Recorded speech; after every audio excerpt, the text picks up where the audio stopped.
మీ వ్యాపార ప్రకటనలకు ఇంటర్వ్యూల కొరకు ఇప్పుడే సంప్రదించండి 9539345345. నమస్తే. సామాన్యుడి చేతిలో సామాజిక అస్త్రం నెంబర్ 1 న్యూస్కి స్వాగతం. నేను రవీంద్ర.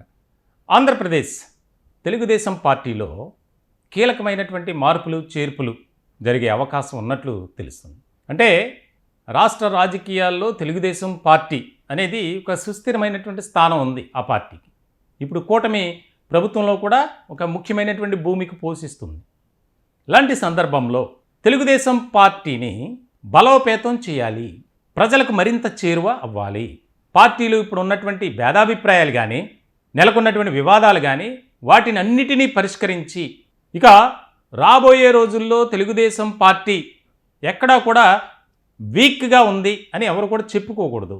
దానికి సంబంధించి ఏం చేయాలి అనే దాని మీద ఫోకస్ పెట్టారట పార్టీ అధ్యక్షులు నారా చంద్రబాబు నాయుడు.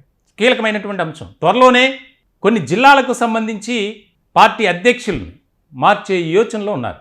ఆయన స్వయంగా చేసుకున్నటువంటి ఒక సర్వే ఐవీఆర్ఎస్ ద్వారా, అలాగే ఇంటెలిజెన్స్ ప్రైవేట్ సర్వే సంస్థల ద్వారా ఆయా జిల్లాల్లో పార్టీ పరిస్థితి ఎలా ఉంది, పార్టీలో ఉన్నటువంటి ముఖ్యమైనటువంటి వ్యక్తుల పనితీరు ఎలా ఉంది, అలాగే కేడర్ మధ్య ఏ రకమైనటువంటి సఖ్యత ఉంది అనేది అన్నీ కూడా వివరాలు తెప్పించుకున్నారట. దాదాపుగా ఉమ్మడి జిల్లాలు 13 ఉన్నాయి. 13 జిల్లాల్లో 9 జిల్లాలకు సంబంధించి మార్పులు చేర్పులు ఉండబోతున్నాయి అనేది మాకు తెలిసినటువంటి సమాచారం. చాలా ముఖ్యమైనటువంటి అంశంగా తీసుకోవాలి. ఎందుకంటే క్రమశిక్షణా పరంగా పార్టీ అధినేత నారా చంద్రబాబు నాయుడు ఏ విధమైనటువంటి ఆలోచనతో ముందుకు వెళ్తారనేది ప్రత్యేకంగా చెప్పక్కర్లా. చంద్రబాబు అంటే డిసిప్లిన్ పాలిటిక్స్కి కేర్ ఆఫ్ అడ్రస్. సో ఇటువంటి సందర్భంలో కొన్ని నియోజకవర్గాల్లో, కొన్ని జిల్లాల్లో తెలుగుదేశం పార్టీ నాయకుల మధ్య భేదాభిప్రాయాలు, వివాదాలు, సఖ్యత కొరవటం, సహాయ సహకారాలు లేకపోవటం, నువ్వేంటి నాకు చెప్పేది, నీ మాట నేనెందుకు వినాలి అనే ధోరణి ఉంది. అలాగే జనసేన పార్టీ నాయకులను కలుపుకోవటంలో విఫలం అవుతున్నారు తెలుగుదేశం పార్టీ శ్రేణులు. ఇది వాస్తవం.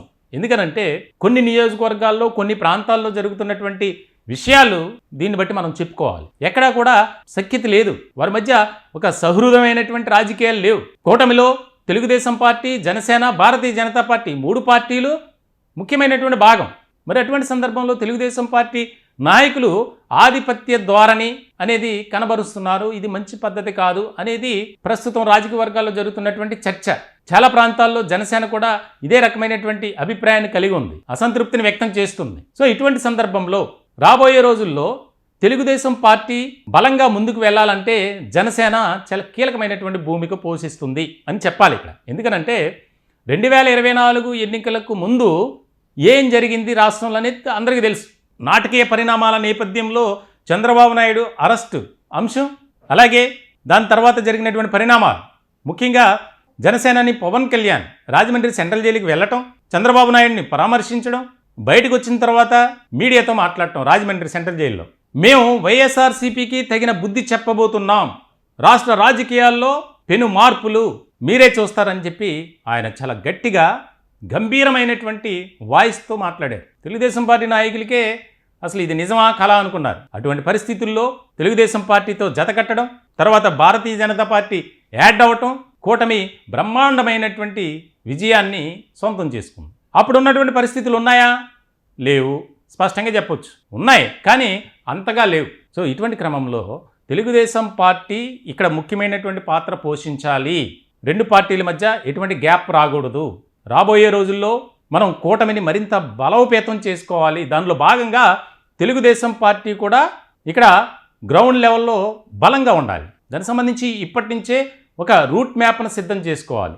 బలహీనంగా ఉన్నటువంటి ప్రాంతాల్లో బలపరిచే అంశాలకు సంబంధించి పార్టీ కేడర్లో కానీ అక్కడ ఉన్నటువంటి స్థానిక అంశాలపై పోరాటం చేయాలి. ప్రజల తరపున మనం ఉండాలి, ప్రజలతో మమేకం కావాలి, ప్రజలతో నిత్యం మనం మాట్లాడుతూనే ఉండాలి. దానికి సంబంధించి మీరు సిద్ధం కండి అని చెప్పి ఇప్పటికే ఒక ఇండికేషన్ ఇచ్చారు. మొత్తానికైతే నారా చంద్రబాబు నాయుడు తీసుకున్నటువంటి నిర్ణయం ఒక్కసారిగా ఇప్పటికే పరిపాలనాపరమైనటువంటి అంశాలకు సంబంధించి ముఖ్యమైనటువంటి నిర్ణయాలు తీసుకుంటున్నారు. ఐఏఎస్ల బదిలీలు, ఐపీఎస్ల బదిలీలు, అలాగే కొన్ని కీలకమైనటువంటి విభాగాలకు సంబంధించి ట్రాన్స్ఫర్స్ ఇవన్నీ జరుగుతున్నాయి. ఇటువంటి క్రమంలో పార్టీని కూడా మనం గాడిలో పెట్టాలి.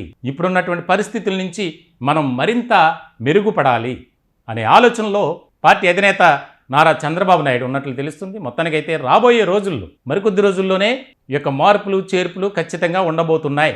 కొన్ని ముఖ్యమైనటువంటి జిల్లాలు అలాగే నియోజకవర్గాలకి సంబంధించి కూడా ఆ యొక్క ఎవరైతే స్ట్రాంగ్ పర్సన్స్ ఉంటారో, పార్టీ కోసం కష్టపడి పనిచేస్తారో వారికి అధిక ప్రాధాన్యత ఇచ్చే దిశగా నిర్ణయం తీసుకోబోతున్నారు అనేది బాగా వినిపిస్తుంది. ఈ టాపిక్పై మీ విలువైనటువంటి అభిప్రాయాలను కామెంట్ రూపంలో తెలియజేయండి. దయచేసి మా ఛానల్ని సబ్స్క్రైబ్ చేసుకోండి. Thank you.